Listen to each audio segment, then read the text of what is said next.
Once in a while, I just like to play. Okay, I like to play all the time, but today I'm taking questions.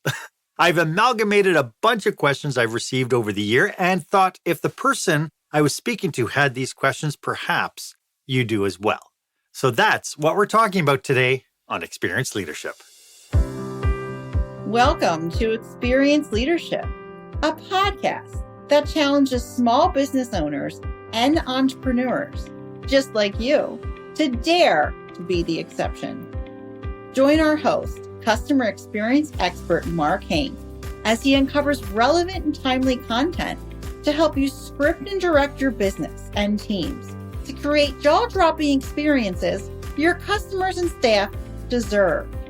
Here is the host of Experience Leadership, author of Lights, Camera, Action, customer experience expert, Marc Haine.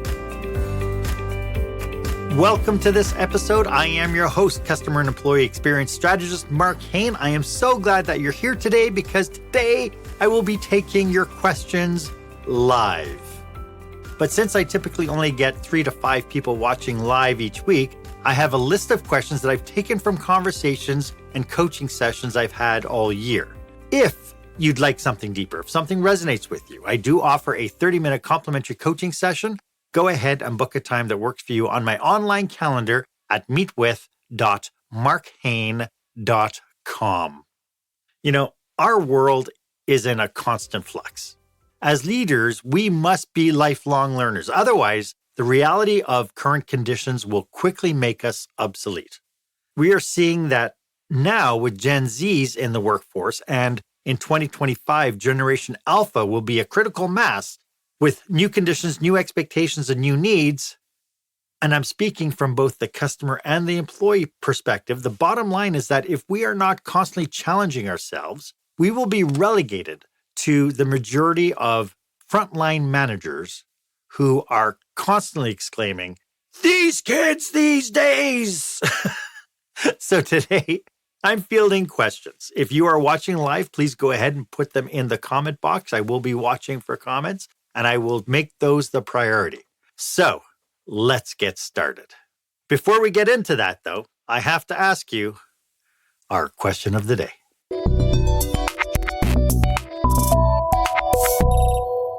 So here's a question for you before we get started. What are you doing as a leader to keep yourself up to date and aware of the changing conditions? It is so easy that we put our heads down, that we just keep on working in our businesses, and sometimes it's really difficult to step up and out. There are resources out there, for instance, things like Chamber of Commerce meetings, where we can actually step up and listen to people in our own network, our own communities, talking about some stuff and some angst that they're going through. And we're able to network and keep us aware. But sometimes it takes us we have to take it to the next level. Sometimes we just need to bring in outside awarenesses, people from outside our businesses to come in and be able to pinpoint some stuff for us, because sometimes we can't see the forest for the trees. I do have a couple of episodes of this podcast around the idea of coaching and how to hire coaches. So feel free to check that out. And again, if you ever would like to have a 30-minute conversation, just something is just rearing its ugly little head and you want to discuss it with somebody, please feel free to book that time on my calendar. Again, the link for my calendar is meetwith.marchaine.com. Okay, so let's get started. I have a whole bunch of questions here. I have pre-read the questions, but I haven't given it a lot of thought. And I hope, I want to keep this as kind of authentic and kind of off the cuff as possible, because then I believe you're going to tap into my best. So I'm just going to take one question. We're going to get started right now. First question I have, crisis management. Can you describe a time when you helped a business navigate a major crisis through improved customer and employee experience strategies? The one thing that's absolutely certain is we're going to get hit with crisis. On our best days, we can just float through it. And the real test of leadership, though, is when things go horribly wrong. I had a major crisis at a hotel. At 2:00 in the morning, I get a phone call from the front desk agent that they found a child running around the hotel. And we had a pool, we have concrete stairs. We were pretty challenged that we had this little child running around. And I had left, because I had to commute so far to the hotel, I had left instructions that the front desk agent is to call all the rooms that had children listed. And then once he goes through that list, go through and start calling the children who have the rooms that had no children listed. He got about halfway through the list on the first floor and had all these people cursing at him. And so he decided he would stop there. But meanwhile, we had this child that we were now in custody of, had no idea where this person came from. When I talked to the nighttime duty manager, we decided that since the front desk clerk told us that he called all the rooms, which was a fabrication, that we should call the authorities and we should call social services, because our main concern was we had to make absolutely sure we took care of this little girl. We wanted to make absolutely sure that she was safe and that she wasn't going to be privy to any harm. So we called the authorities. Social workers came at 7 o'clock in the morning. Parents called down in a panic, screaming about their child missing. They started blaming us. Why didn't we have locks on the doors? Why couldn't the locks keep the kid in, and so on? But, the fact of the matter is there was stuff that had happened. The kid reached up to the handle. It automatically unlocked the door. They didn't have the overlap clasp done up. And so the child was able to get out. But the big question in the eyes of the customer is, how could you possibly do this to us? Why didn't you call us? And so on. Now, recognizing that we let that customer down, we had a lot of damage control to do. And so as I drove in for my hour and 10-minute commute in, I was kind of putting myself into the perspective of the client. And I thought, what for me would be the biggest thing? Yes, there's this inconvenience. This hotel, called social services. They called the police. They made a bigger deal out of all this. All they had to do was just call my room to figure it out. And they didn't do that. And so knowing full well that that's what their mindset would be, because that would be my mindset, I went in fully prepared to start thinking about and start wanting to focus the parents on the most important aspect of this whole condition, which was number one, the safety of their child. And so when I got to the hotel, I put my jacket down, put my briefcase down, and I came running out to talk to the parents. And the very first thing I said to them, I am so thankful that we were able to take care of your child. And as much as they were really angry, the one thing that I did, and that just with that one phrase, was I refocused their attention to the inconvenience of everything that they were going through that morning, to the fact that the one aspect that was the most important above all else was the safety of their child. I acknowledge that we dropped the ball. I acknowledge that we had challenges that evening, but our purpose and our outcome was to protect the child at all costs. And we had done that, and we delivered on that. So this was a major crisis. This was a major crisis because there's so many different variables that were involved in it. Yes, we had to, I definitely had to have a sit down, and I had to talk with and discipline the front desk agent, because he did not do what we had asked him to do, which was, number one, we had to forego the discomfort of people yelling at us, and we had to find the child's parents. I doubted very much that somebody would just take a child into the hotel and just abandon the child. But again, with things like child trafficking, we don't know what the circumstances are. We don't know if the child escaped a dangerous situation. We don't know if the child just climbed out of her crib and walked out the door. We just don't know. And so, we have to keep an eye on, during critical situations, we have to keep an eye on what is the most critical factor here. What do we need to do to make absolutely sure that we're living our purpose, which is, in our case, was the safety of our guests and the safety of the guests, in this case, the child, and then we would run everything else afterwards. Did we have to make up and give some discounts to people who had to be woken up at 2 o'clock in the morning? Yes, but that was a small price to pay to know that we were taking care of this child. At the end of our conversation, the mother was still really angry, really upset, but the husband kind of understood the direction I was going with our conversation. And as much as we were able to turn around and apologize for the fact that we didn't do everything that we could have to locate them, we still went with the information we had, and we did the one thing we needed to do, protect the child. So that's a really great way of being able to look at how we can use customer experience and customer service to mitigate the effects of a major crisis. So on to another question. Let's go. So this one's about personal growth. How has your experience in theater influenced your personal leadership style and approach to business consulting? This is really interesting because, of course, I did write a book called Lights, Camera, Action: Business Operational Excellence Through the Lens of Live Theater. And I have just finished, wrapped up a show. We did 6 shows in front of 180 people each night. So, one of the things I told the colleague is it feels so cool because we were able to positively affect the lives of about 1,500 people over 6 shows. And that was absolutely magical. But there's a lot of lessons to be taken from live theater and putting on live productions. How has my leadership style changed? Well, as I wrote my book, I started kind of breaking out management and leadership strategies and filtered them through the lens of live theater. So, for instance, something like hiring employees. I do know in hospitality, we have a horrible habit of hiring employees because we'll interview somebody and go, oh, you got 3 years serving experience? Really good. Okay, so here's the menu, here's your apron, and here's your card to access the point of sale system. That's going to be your section. Go.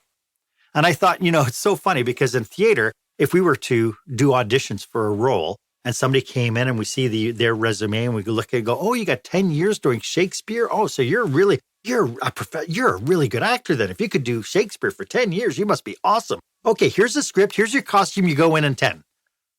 Of course, we would never do that. And so the lens of live theater kind of highlights the idiocy of some of our practices in the business world. And my thought process was that if we were to focus our attention on the details and the commitments and so on that we need to put on live theater, if we did that in businesses, that we would have amazing businesses throughout our communities. It would be absolutely stellar because every day that we open the doors, we'd be saying, okay, we're putting on a show and it's showtime.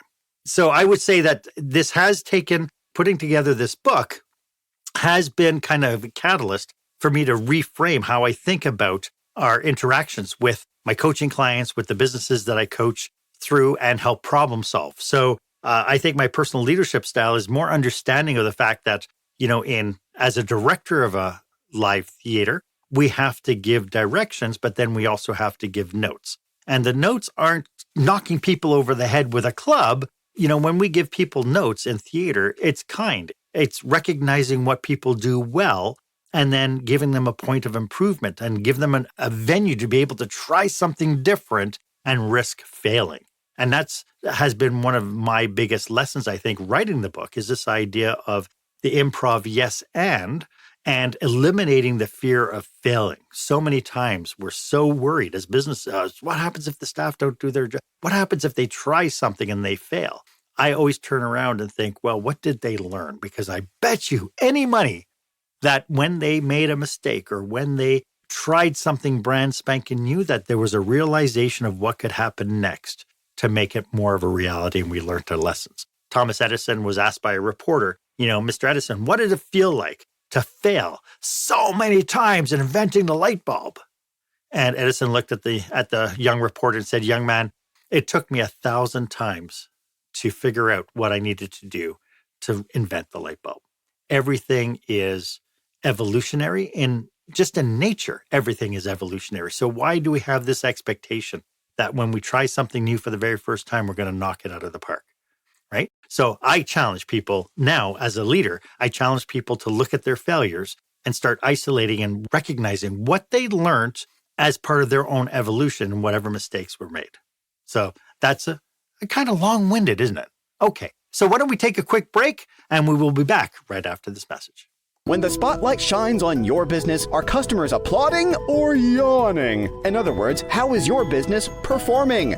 Make your business a star with the new book, Lights, Camera, Action: Business Operational Excellence Through the Lens of Live Theater by Marc Haine. Marc uses his business and acting experience to help you see your business like a live show so you can create a performance your customers will never forget. Buy Lights, Camera, Action today at your favorite online retailer or directly at marchaine.com. Welcome back. I am so glad that you're here with me today. Of course, I'm doing questions from a hat, but I don't wear hats, so I just have a shuffle of papers that I'm pulling questions from. I'll give you a little insight. If you do buy my book, if you go to my website and click the Buy Now button, And I will make absolutely sure that I sign a book for you. I just sat down with a young lady who is a manager of a grocery store.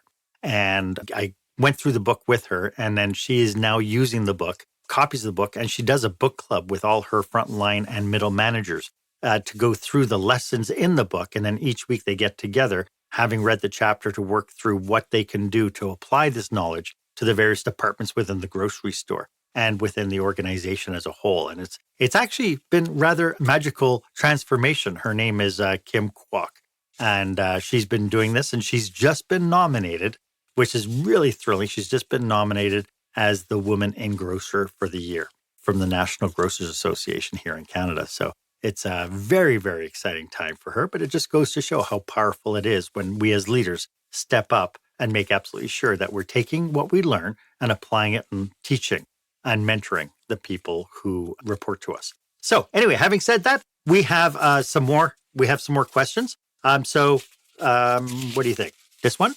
Does that one work for you? Yeah? Okay, let's go with that one. Digital transformation. How should businesses in traditional industries approach digital transformation without losing the human touch? This is a great question because so much conversation is happening now in the media about things like ChatGPT and artificial intelligence, how artificial intelligence is going to be taking things away from us and that sort of thing. The one thing artificial intelligence can't do is they can't provide that human touch. But what we can do is we can leverage the technology to create more touch points for our customers. In my book, and I hate to keep slogging my book, but in chapter 18 of my book, I talk about the journey that people are on with us, whether they're a customer or they're an employee. And through their journey with us, there are multiple touch points that everybody hits. And if we understand the questions and the needs that people have on their journey with us, then we're better prepared to be able to serve them. And so this is where we can now leverage AI and technology to personalize experiences, understanding that somebody's going to come to a specific milestone in their journey with us and have specific needs. We can design technology to be able to recognize and take advantage of that, to be able to personalize experiences and to be able to do reach outs and to be able to communicate in the way that our customers and our employees require as they hit those milestones. I think it's foolhardy to turn around and say, I'm not going to adopt any technology because I don't want to lose the human touch. I think what we can do is we can leverage the technology to help guide us and help allow us the new opportunities to create the touch points so that we can constantly show the human touch. Personalization is where people want to be right now. People want to know that you are talking to them directly, not that there's part of some mass mailing special offer, but that you have thought out exactly what needs to happen. In the book, I talk about a story I had read. I think it was Daniel Pink, but I could be mistaken. It could have been Malcolm Gladwell. But they talked about how Target had put together a strategy. They were really going gangbusters on data mining. And so they could tell from people's shopping habits where their life was in the throes of a hole. So for instance, they could tell, chances are because you're buying a bunch of furniture, you're buying bed covers and stuff, chances are you've just moved into a new place. So they would be able to target you and send you special offers around moving. And so you would then get, so you get ads for things like discounts on lawnmowers, because if you move into a new house, you probably need a lawnmower or bed covers or whatever, right? And so they were very good at being able to manipulate the data and be able to figure this out. And they would send out, like they could tell when somebody was pregnant, and they would send out, coupons on discount formula, cribs, carriages, the whole thing, to be able to target the people who are pregnant. And one father called up one day and said, "Why are you sending this to my 14-year-old daughter?" And they got hung up because the father didn't know the 14-year-old daughter was pregnant, but Target did. And so that's a story of misplaced targeting, that they should have been very cautious about that. And I think they learned a huge lesson in targeting and how they're going to interpret data. So we have to use a little bit of critical thinking when we're using and leveraging technology. But I think the future is technology no matter what. And it can be our ally, it can be our partner in how we interrelate with our customers. So don't shy away from it. Embrace it. If you don't know anything about it, find somebody who does. and then have brainstorming sessions on how you could leverage it to help make your customer and your employee interactions better. Okay, another one. Okay, here we go. Service innovation. How can businesses use creativity and innovation to enhance their service delivery and surprise their customers? You know, we're so afraid of innovation, I have to say. When I talk to hotel operators, when I talk to business operators, in fact, when I was just talking to an optometrist and talking about, what is their customer expectations when it comes down to service delivery and so on. And I think we get a little bit skittish because we have the ability to become more creative and become more innovative. And one of the things that I find out a lot of times is we have top-down leadership. And so I'm the owner of the store. And so what I say goes. And one of the challenges that I think that behooves us is that we surround ourselves with employees. And I do believe that every employee comes with magical superpowers. I can't tell you time and time and time again, somebody who's surprised me because they're marginalized by their job description, but they're capable of doing so much more. And so just getting the team together once a month to go through a workshop session, an innovation creative workshop session where you can sit down with them and outline kind of a problem of dwindling sales, dwindling engagement from the customers and so on, and get somebody who knows how to facilitate these sessions for you and bring them in and start pulling ideas out of the ether because they're there. And if we give our employees a chance to shine and share their ideas without shutting them down with things like, oh, do you know how much that would cost? Or that's such a stupid idea because it's not our business model. If we can avoid doing that in these kinds of sessions, it's amazing what they will come out with. Like, our people are so creative, and the fact that they're standing on your front lines 100% of the time, they have insights that you as the owner do not have. I know, I hate to say it, but as the owner, people don't tell you everything. It's a fact of life. You don't hear everything about bad employees because nobody wants to piss off the bad employees. And you don't hear things about the customer interaction because some people just can't be bothered.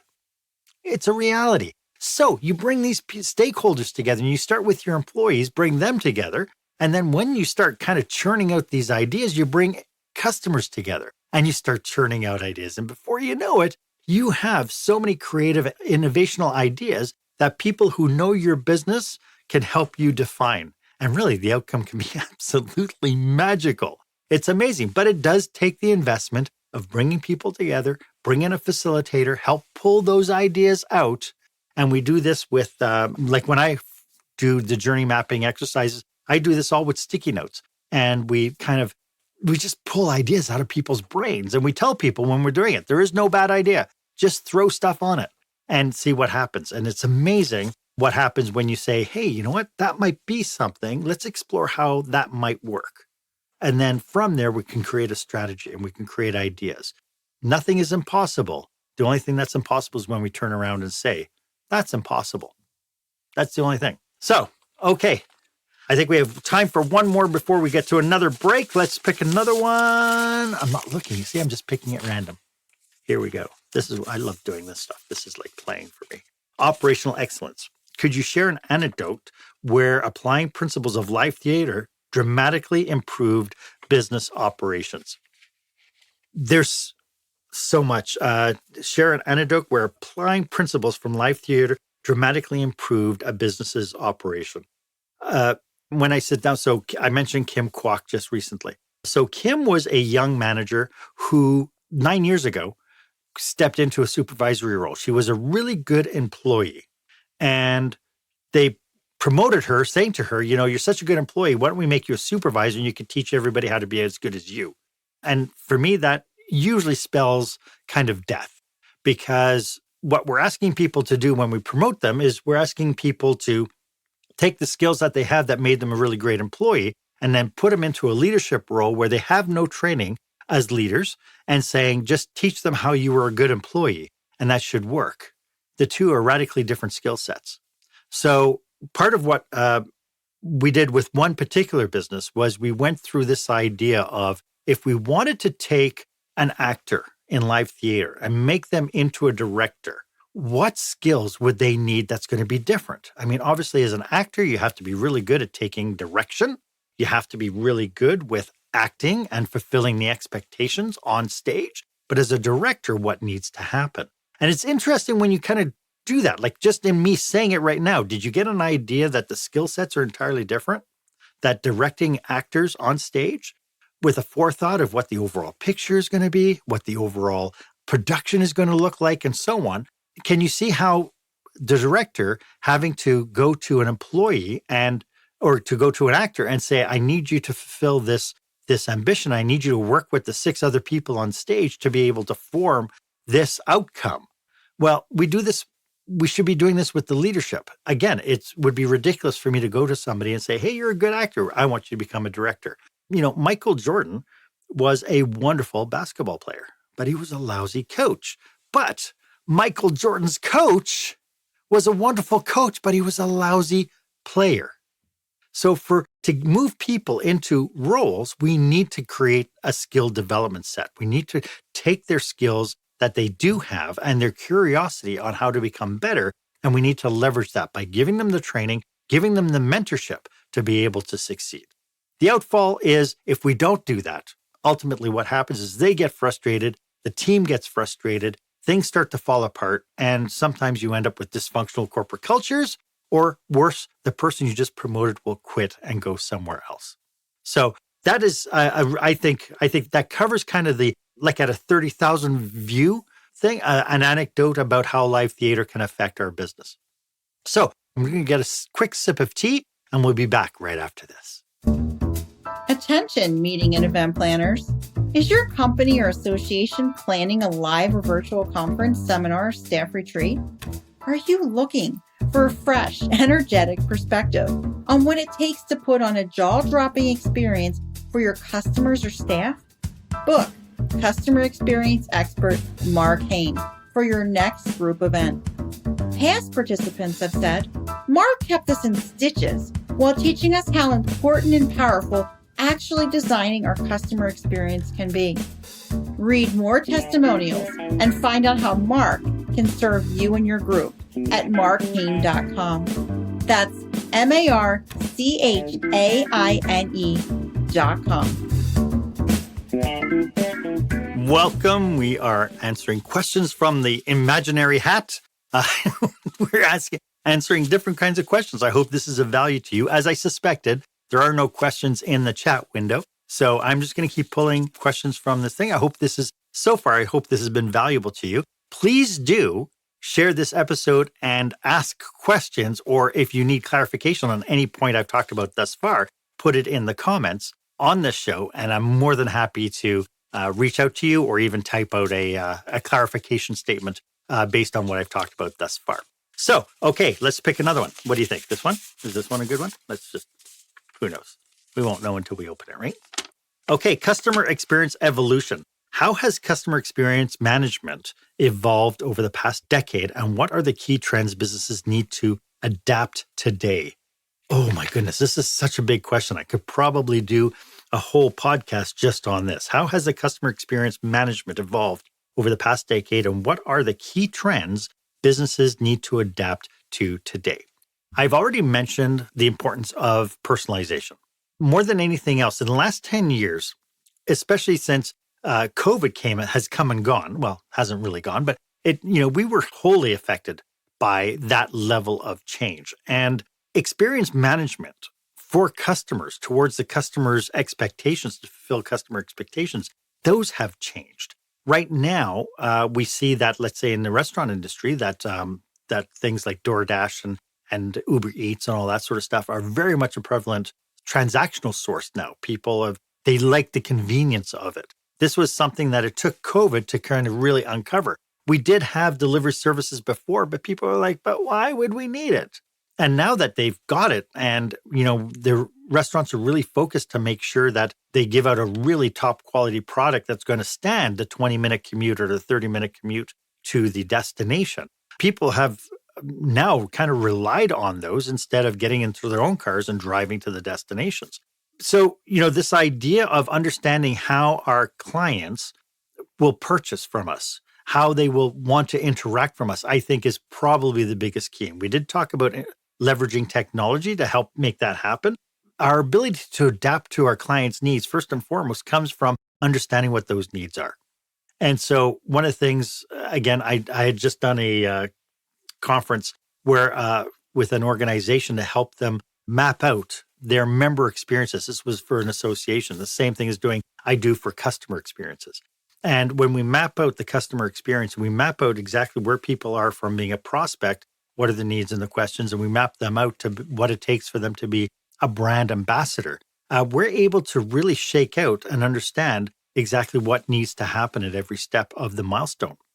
And so that is this idea that we cannot create a one-size-fits-all service model for everybody. It just will not work. And the more we understand that, we've been playing in this in hospitality, for instance, for ages, training our serving staff that if you know somebody, if they're a regular customer, try to get to understand what exactly these people need. I was blown away when I went and stayed at the Fairmont Banff Springs Hotel. I drove up and somebody came in, he was directing traffic. And as soon as I pulled up, the porter opened up the door and said, "Mr. Haine, so nice to see you again." And it's like, how did he know? Then I realized the guy who was directing traffic was calling in the license plate number. And there was a guy at the stand typing it in because I was a previous customer. And that got radioed to the guy opening the door. And so when he opened the door, "Mr. Haine, welcome back. It's so nice to see you again." I was like, what? I'm that important? And so that's an example of a system that is in place to be able to create and exceed the customer expectation. And I was like completely blown away. I didn't even realize also that when I dropped off my keys and they packed up my bag and stuff, even when I was waiting in line, by the time I got to the desk, the person at the desk knew who I was. How they made that happen, I have no idea, because honestly, I'm not that famous. I'm just not. So, but ultimately their purpose is to create that experience that every customer is a VIP. Every customer to them is a famous person. And so they treated you like that. And it made you feel wonderful.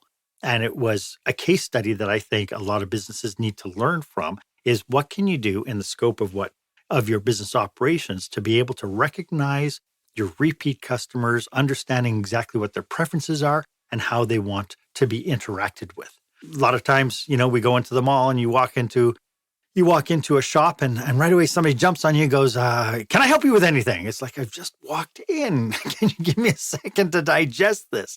And so typically the response is, "Nope, just looking around." "Okay, just let me know if you need any help." And then, as you go through and then now you need help and now you're looking around for them, it's like, where'd they go? They were here a minute ago. Where are they now when I need them?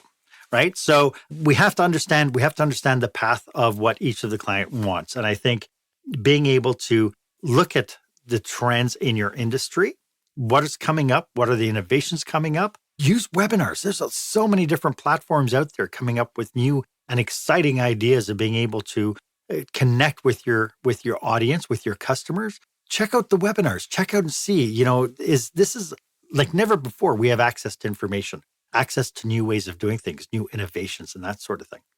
And so understanding exactly what you want to accomplish with your customers, what you want them to feel, and then find stuff to support that. And again, please, please, please tap into your employees because they know stuff.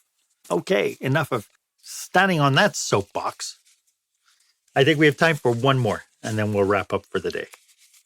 Leadership challenges. What are the common leadership pitfalls in customer-facing industries, and how can they be avoided? Well, I know that the one common leadership pitfall, probably the biggest of them all, can you guess it?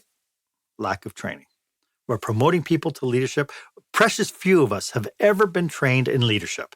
And so I look at my daughter who is working in a restaurant. I have another daughter who's working at a trucking trailer company. And it blows my mind how leaders are constantly flying by the seat of their pants, quoting what they think is policy to manipulate behavior, and it does nothing but build distrust. We need to train our leaders. And I know leaders training costs money, but without it, these people are leading the frontline workers. These people are leading the middle managers who are leading the frontline workers. If you're not paying to train your middle managers, you're certainly not training to pay the frontline managers. And this needs to change because this is such an easy investment to make in your employees and in your business. Now, you're probably looking at me saying, but Mark, training is an expense. I'm going to pay somebody to train my staff and it's going to cost me a ton of money and I have to pay them to attend the training. And so that's just more money. And you're right, it costs you money to do that, but that's called the investment. And of course, there's the adage of what happens if I train my staff and they leave? And the retort has always been, well, what happens if you don't train your staff and they stay? I have seen cancerous situations happen within organizations because the leaders aren't trained. Time and time and time again, people are being put into these roles, given the power to manage your business without being given resources to be able to do that. And I can't tell you how important it is. And, I'll hang my hat on this 100% of the time. When you take your people and you invest in their training, your people will say, oh, my employer cares. When you take the time to invest in training your employees and help them develop, you create a legacy effect that they will take into their future.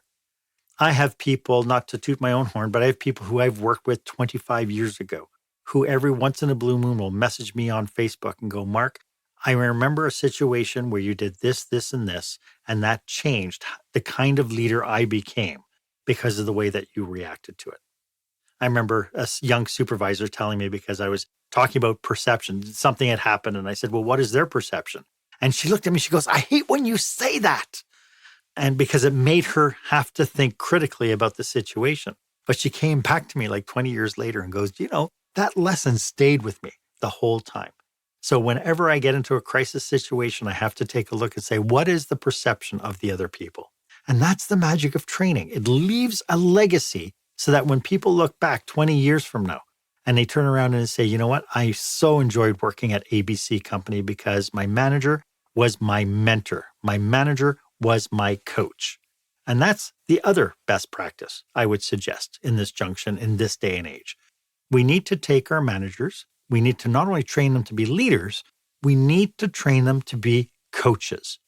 We have to reduce all the to-do lists on a leader's portfolio. Not all of them, but I would say probably about 80% of that, and let them focus on coaching the teams. You don't see in the Stanley Cup playoffs, you don't see the coaches jumping on ice to play hockey. You see them there to lead the team. And so we have to figure out ways in our organizations to help them lead the team towards excellence.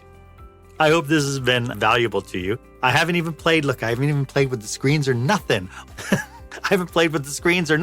All day long. I just got so into the conversation, but I hope this has been helpful for you. If you have some questions about today's topics or the topics we talked about today, and you'd like to brainstorm some aspect of your business, feel free to click the calendar link in the show notes and book a complimentary 30-minute session with me. Ultimately, I think you figured out I live to serve. And please, if you enjoyed this episode, please feel free to subscribe to this podcast and share this episode with your network. The bottom line is that if you are a leader looking to get better, all it takes is for you to make that decision that you want to become a lifelong leader. You have to be curious about doing things differently. We have to get our face off the grindstone, and we need to start facing the world around us and figure out what can we be doing better to make our organizations better. Thank you so much for joining me today. My name is Marc Haine. I hope you stay safe, stay healthy, and I hope you dare to be the exception. It's been great hanging out with you. Thank you for joining us this week on Experienced Leadership. Make sure you visit marchaine.com for a full directory of available episodes. While you're at it, if you found today's content valuable, please share it and tell your friends about the show. As Marc says, knowledge is power, but only if you share it.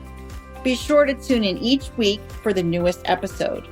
Please stay safe, stay healthy, and dare to be the exception.